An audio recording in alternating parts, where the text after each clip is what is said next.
Bismillahirrahmanirrahim. Assalamualaikum warahmatullahi wabarakatuh. Selamat salam sehat untuk rekan-rekan mahasiswa. Baiklah, kali ini kita akan mengikuti perkuliahan praktek manajemen sumber daya proyek ya.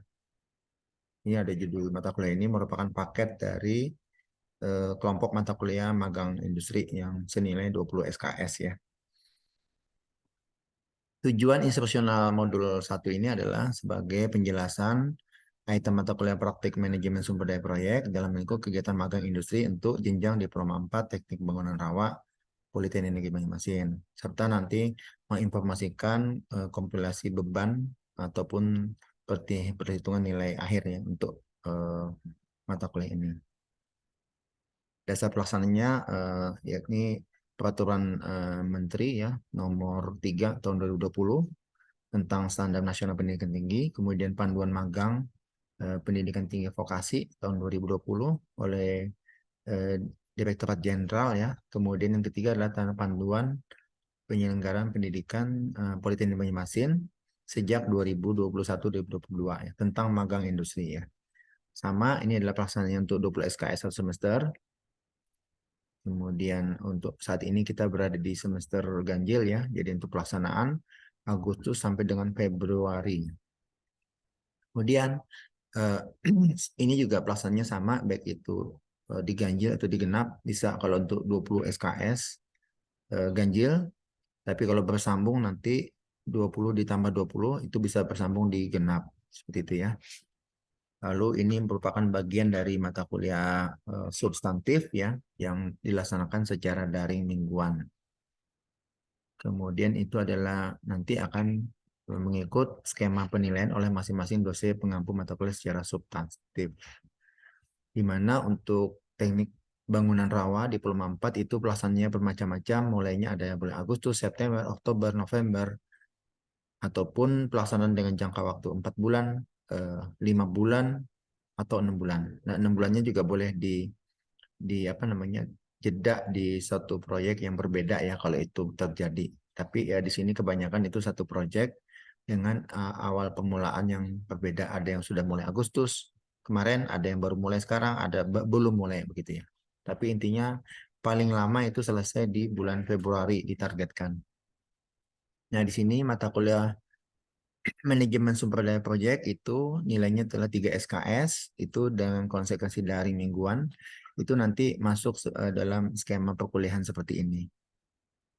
Nah, kalau dari definisi sebetulnya manajemen itu ya, itu ada beberapa definisi, diantaranya oleh Mar ini ya, adalah seni penyelesaian pekerjaan, mengatur, mengarahkan orang lain ya, untuk mencapai tujuan.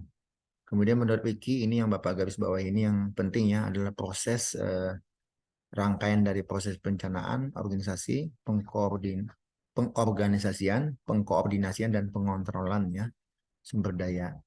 Kemudian ada juga menurut Kettner ya, itu adalah kerjasama untuk mencapai tujuan organisasi yang secara efektif dan efisien dengan lingkungan yang terbatas.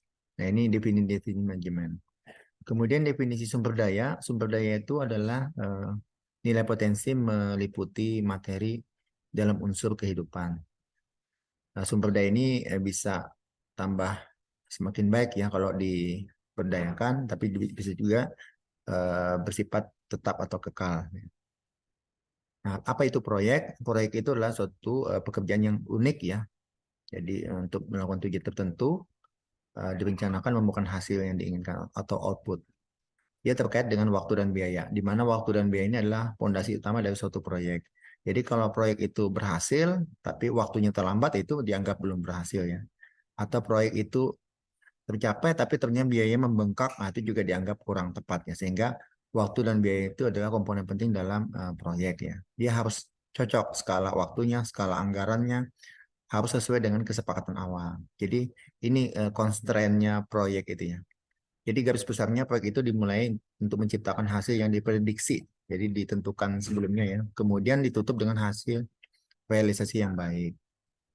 Nah, ini adalah gambaran tujuan proyek ya. Jadi pertama dia ruang lingkupnya harus terpenuhi, bidang apa, jeda tepat ya ukuran ruang lingkupnya, lalu biayanya pembiayaan juga harus sesuai tepat, lalu mempunyai mutu, tepat waktu, mempunyai eh, keselamatan kerja dan lain sebagainya. Jadi ini harus memuaskan semua pihak ya seperti itu.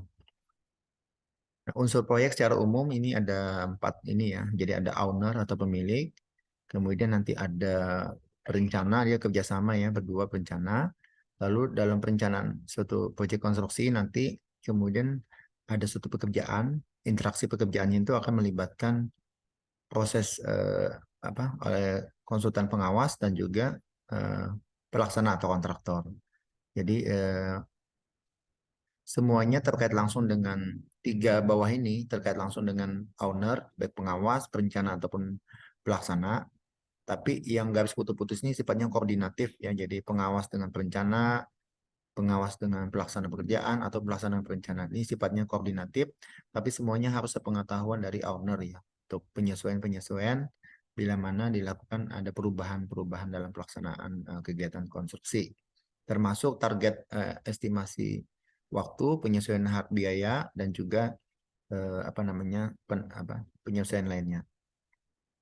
Nah, untuk mata kuliah ini, teman-teman mahasiswa, itu secara umum ada 7 materi ini. Mudah-mudahan ini semua dapat disampaikan dengan baik ya. Ini Bapak beri bintang, artinya nanti bisa disesuaikan sampai jalan. Yang pertama pengantar yang hari ini, kemudian 2 karakteristik proyek konstruksi, nanti mungkin pertemuan kedua ya. Lalu nanti ada sumber daya. Nah, sumber daya material, manusia, lalu alat. Kemudian nanti ada kita bicara soal penjadwalan terkait dengan schedule ya, schedule kegiatan. Dan yang terakhir, yang ketiga adalah tentang produktivitas proyek. Nah, nanti ini adalah bagian materi yang akan disampaikan. Kemudian mengenai RPS atau rencana pembelajaran itu dibagi jadi 2 ya. Jadi yang pertama sesi 7 pertemuan pertama itu bersifat teoritis ya, dan berakhir dengan ujian tengah semester. Kemudian 7 pertemuan selanjutnya itu rekap pekerjaan penggunaan sumber daya mingguan, laporan ya. Kemudian berakhir di ujian akhir semester. Jadi ini merekap saja. Jadi kalau materi secara umum ada 4 ini ya, sepertinya sumber daya material, manusia, alat, dan produktivitas. Nanti masing-masing mempunyai kompetensi mampu membuat tabel-tabel ya, tabel keperluan sumber daya, kemudian schedule ya, manusia begitu juga, alat juga demikian, dan produktivitas. Nanti ada cycle time dan unit produksi. Submaterinya ya tentang masing-masing sama spek dan schedule dan keperluannya. Dan keterangannya nanti akan menyesuaikan dengan kondisi di proyek, kondisi aktual di proyek. Ini nanti akan menjadi pelaporan di laporan magang industri.